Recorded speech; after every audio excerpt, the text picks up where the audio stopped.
হাসিনাকে অনেকেই গত এক যুগ ধরে আয়রন লেডি বলে বর্ণনা করেছিলেন। গত ১৫.৫ বছর যাবৎ দোর্দণ্ড প্রতাপে ক্ষমতায় টিকে থাকা একজন প্রধানমন্ত্রী এভাবে দেশ ছেড়ে পালিয়ে যাবেন সেটি অনেকে ধারণাই করতে পারেননি। বাংলাদেশের ইতিহাসে ক্ষমতাচ্যুত হবার পর কোনো ব্যক্তি এভাবে দেশ ছেড়ে পালাতে বাধ্য হননি। সোমবার বৈষম্য বিরোধী ছাত্রদের ডাকে লং মার্চ টু ঢাকা কর্মসূচির সময়ে শেখ হাসিনা ও তার বোন শেখ রেহানা পালিয়ে যেতে বাধ্য হন। এই ঘটনা ঘটার আগে রবিবার রাত এবং সোমবার সকাল থেকে নানা নাটকীয়তা হয়েছে। ব্যবসাটা ডুবে গেছে। আজকে দেখুন, আমি ব্যবসা করি বাসের ব্যবসা। বাসগুলো ব্যাংক থেকে আমার ঋণ করিয়ে বাসগুলো রাস্তায় চালাতে হচ্ছে। বিগত 4 মাস ধরে আমি ব্যাংকের কোনো ইএমআই দিতে পারছি না। ক্ষমতা ধরে রাখতে শেষ 4 ঘন্টাও জোর চেষ্টা চালিয়েছেন শেখ হাসিনা। অতিরিক্ত আরো বল প্রয়োগ এবং রক্তপাতের মাধ্যমে ক্ষমতা ধরে রাখতে 3 বাহিনীর প্রধান সহ পুলিশের আইজিপিকেও চাপ দেন তিনি। তবে সবকিছু যে নিয়ন্ত্রণের বাহিরে চলে গেছে তা কিছুতেই মানতে চাচ্ছিলেন না শেখ হাসিনা। ধসে পড়েছে কলকাতার ব্যবসা। দম্ভ দেখিয়ে ভারত বাংলাদেশকে যে শিক্ষা দিতে চেয়েছিল, উল্টো তারাই শিক্ষা পেয়ে গেছে। নাকে খত দিয়ে এখন তারাই বাংলাদেশকে ডাকছে।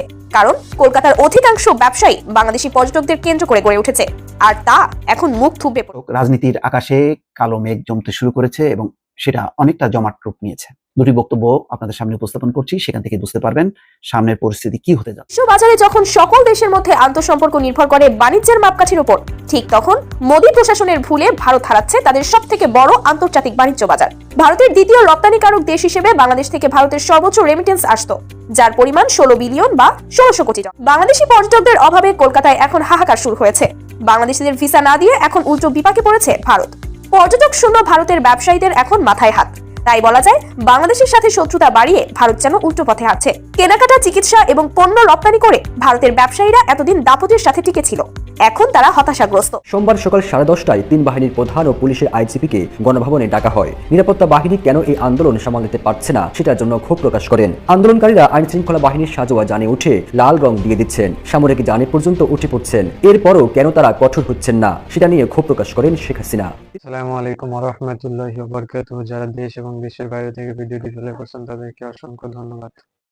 যারা ভিডিওটি দেখছেন তাদেরকে অসংখ্য ধন্যবাদ। হাসিনার পলানোর লাস্ট সময় কি ঘটনা ঘটছিল, সে পলানোর সময় তার কাছে 14-15টি ব্রিফকেস ছিল। ব্রিফকেসের ভিতরে কি ছিল বিস্তারিত আমরা দেখবো, আর তার সাথে কে কে পলায়ন করেছে এই বিষয়ে আমরা দেখবো। ক্ষমতা ধরে রাখতে শেষ 4 ঘন্টাও জোর চেষ্টা চালিয়েছেন শেখ হাসিনা। অতিরিক্ত আরো বল প্রয়োগ এবং রক্তপাতের মাধ্যমে ক্ষমতা ধরে রাখতে 3 বাহিনীর প্রধান সহ পুলিশের আইজিপিকেও চাপ দেন তিনি। তবে সবকিছু যে নিয়ন্ত্রণের বাহিরে চলে গেছে তা কিছুতেই মানতে চাচ্ছিলেন না শেখ হাসিনা। সোমবার সকাল 10:30টায় 3 বাহিনীর প্রধান ও পুলিশের আইজিপিকে গণভবনে ডাকা হয়। নিরাপত্তা বাহিনী কেন এই আন্দোলন সামাল দিতে পারছে না সেটার জন্য ক্ষোভ প্রকাশ করেন। আন্দোলনকারীরা আইন শৃঙ্খলা বাহিনীর সাজোয়া জানে উঠে লাল রং দিয়ে দিচ্ছেন, সামরিক জানে পর্যন্ত উঠে পড়ছেন। এরপরও কেন তারা কঠোর হচ্ছেন না সেটা নিয়ে ক্ষোভ প্রকাশ করেন শেখ হাসিনা। তিনি ক্ষুব্ধ হয়ে বলেন, তাদের বিশ্বাস করে শীর্ষ পদে বসিয়েছেন।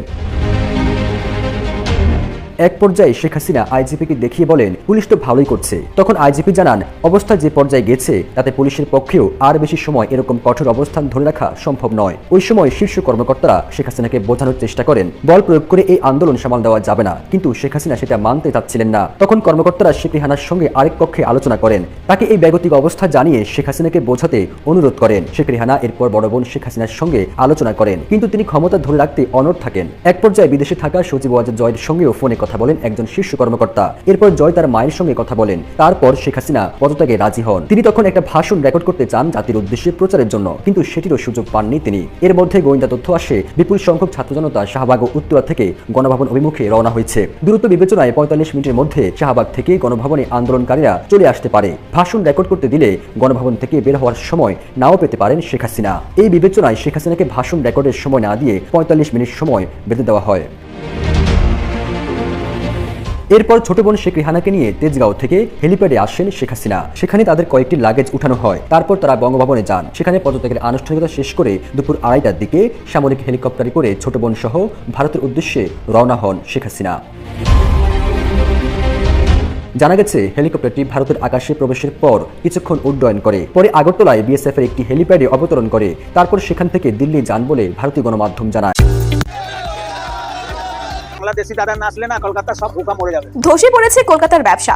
দম্ভ দেখিয়ে ভারত বাংলাদেশকে যে শিক্ষা দিতে চেয়েছিল, উল্টো তারাই শিক্ষা পেয়ে গেছে। নাকে খত দিয়ে এখন তারাই বাংলাদেশকে ডাকছে, কারণ কলকাতার অধিকাংশ ব্যবসায়ী বাংলাদেশি পর্যটকদের কেন্দ্র করে গড়ে উঠেছে, আর তা এখন মুখ থুবড়ে পড়েছে। আমাদের ব্যবসাটা ডুবে গেছে। আজকে দেখুন, আমি ব্যবসা করি বাসের ব্যবসা। বাসগুলো ব্যাংক থেকে আমার ঋণ করিয়ে বাসগুলো রাস্তায় চালাতে হচ্ছে। বিগত 4 মাস ধরে আমি ব্যাংকের কোনো ইএমআই দিতে পারছি না।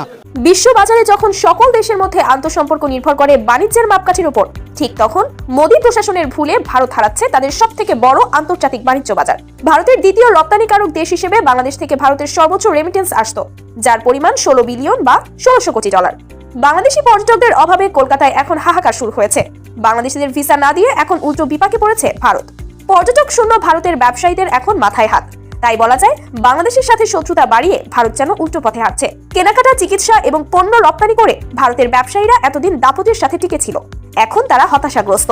খোদ ভারতের গণমাধ্যমে এমন কথা বলছে। সবকিছু নিয়ে ভারত এখন বেকায়দায় পড়েছে। কৃষক সহ সর্বস্তরে একটা ক্ষোভ তৈরি হয়েছে। এই ক্ষোভের বহিঃপ্রকাশে গিয়ে পড়েছে মোদী প্রশাসনের ওপর। আপনারা আসুন, আপনার ভাই আমি, আপনার ভাই আমরা ইন্ডিয়ান, সবাই আছি। আপনাদেরকে সেফ জায়গায় রাখা, সেফ ভাবে চলার দায়িত্ব আমি ভারতীয় হিসাবে বলতে পারি। আসুন। পশ্চিমবঙ্গের জনপ্রিয় গণমাধ্যম প্রথম কলকাতা তাদের এক প্রতিবেদনে ব্যবসায়ীদের করুণ আর্তনাদের চিত্র তুলে ধরেছে। চিকিৎসা করাতে আসা রোগীরা না আসায় আবাসন খাতেও ধস নেমেছে, আর তাতেই পথে বসেছে ব্যবসায়ীরা। হাসপাতালগুলো ফাঁকা, রোগী নেই, বেকার বসে আছে ডাক্তার। হাসপাতালের মালিকরা বলছেন, এভাবে চলতে থাকলে তাদের ব্যবসা গুটিয়ে ফেলতে হবে। ব্যবসায়ীরা বলছেন, এই অবস্থা চলতে থাকলে আগামী জানুয়ারির মধ্যবর্তী সময়ে অনেক ব্যবসা প্রতিষ্ঠানকে তালা ঝোলাতে হবে। ক্ষতির মুখে পড়ে এখন অনেক ব্যবসায়ীরা তাদের ব্যবসা গুটিয়ে ফেলছে এবং অনাহারে অর্থাহারে দিন কাটাচ্ছে। সবচেয়ে ক্ষতির মুখে আছে নিউ মার্কেটের ব্যবসায়ীরা। দিল্লি প্রথমে ভেবেছিল তারা বাংলাদেশকে উড়িয়ে দেবে, কিন্তু ডক্টর ইউনূস যে মানের আন্তর্জাতিক ব্যক্তিত্ব, রাজনীতি এবং কূটকৌশলে যে তার ধারের কাছেও কেউ নেই, দেরিতে হলেও তা বুঝে গেছে দিল্লি। কলকাতার এই অসহায়ত্বের মধ্যেই ভারত বুঝে গেছে ডক্টর ইউনূসের সাথে লড়তে গেলে তাদেরই ক্ষতি হবে। তাই ভারত এখন রাষ্ট্রীয়ভাবেই বাংলাদেশের সাথে আগ বাড়িয়ে সুসম্পর্ক বজায় রাখার চেষ্টা করছে। ভারতের কূটনীতি যে এখন বাংলাদেশের কাছে ব্যর্থ হয়েছে, এটা প্রমাণিত। তাই বলাই যায়, ভারত বয়কট আন্দোলন সফল হয়েছে। এই আন্দোলনের কাছে কুপকাত হচ্ছে মোদী সরকার।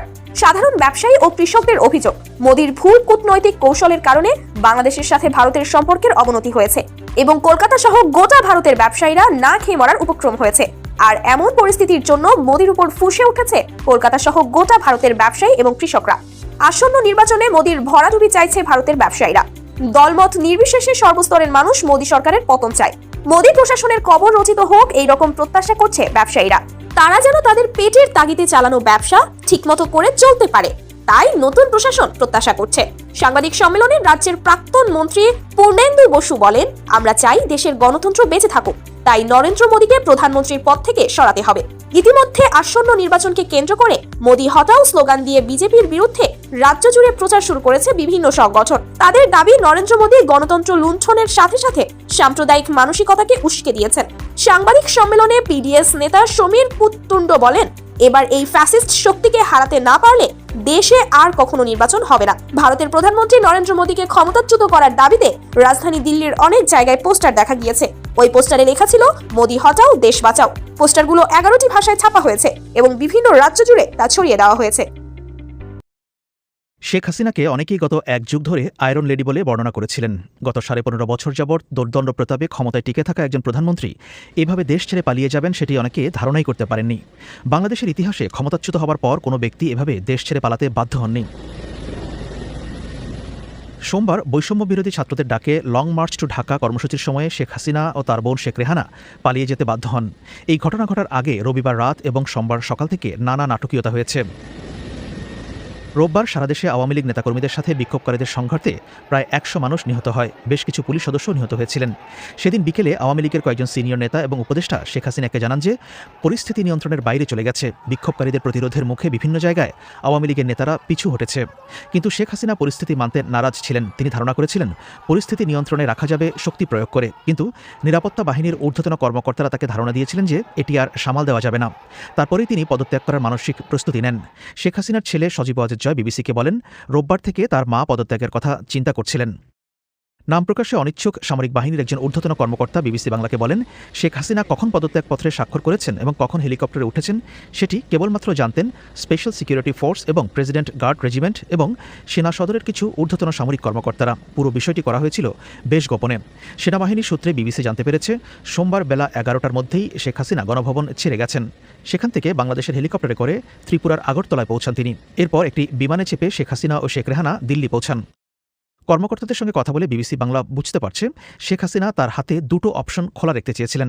দেশ ছেড়ে যাবার ব্যাপারে প্রস্তুতিও যেমন ছিল, তেমনি শেষ মুহূর্ত পর্যন্ত বল প্রয়োগ করে ক্ষমতায় টিকে থাকতে চেয়েছিলেন তিনি। কিন্তু সেনাবাহিনীর কর্মকর্তারা আর বেশি রক্তপাত হোক সেটি চাননি। রোববার দেশের বিভিন্ন জায়গায় সাধারণ মানুষ এবং বিক্ষোভকারীরা সেনাবাহিনীর মাঠ পর্যায়ের সৈনিক এবং কর্মকর্তাদের সাথে মিশে গিয়েছিলেন। সে পরিস্থিতি পর্যালোচনা করে সেনাবাহিনীর ঊর্ধ্বতন কর্মকর্তারা বুঝতে পারেন যে পরিস্থিতি ক্ষমতাসীনদের নিয়ন্ত্রণের বাইরে চলে গেছে। 5ই অগাস্ট সোমবার সকাল থেকে গণভবনমুখী সবগুলো রাস্তায় অনেক দূর থেকে পুলিশ ও সেনাবাহিনীর অবস্থান ছিল। সেনাবাহিনীর ঊর্ধ্বতন কর্মকর্তাদের সূত্রে জানা গেছে, শেখ হাসিনা যাতে নিরাপদে তেজগাঁও বিমানবন্দরে ঢুকতে পারেন সেজন্য এসব ব্যবস্থা রাখা হয়েছিল। অন্যদিকে সকাল 9টার দিকে দেশে ইন্টারনেট সংযোগ বন্ধ করে দেওয়া হয় 1.5 ঘণ্টার মতো। শেখ হাসিনার গতিবিধি সম্পর্কে যাতে কোনো খবরাখবর সামাজিক যোগাযোগ মাধ্যমে ছড়িয়ে না পড়ে সেজন্য এই ব্যবস্থা করা হয়েছিল। শেখ হাসিনা হেলিকপ্টারে ওঠার পর থেকে ইন্টারনেট সংযোগ সচল করা হয়।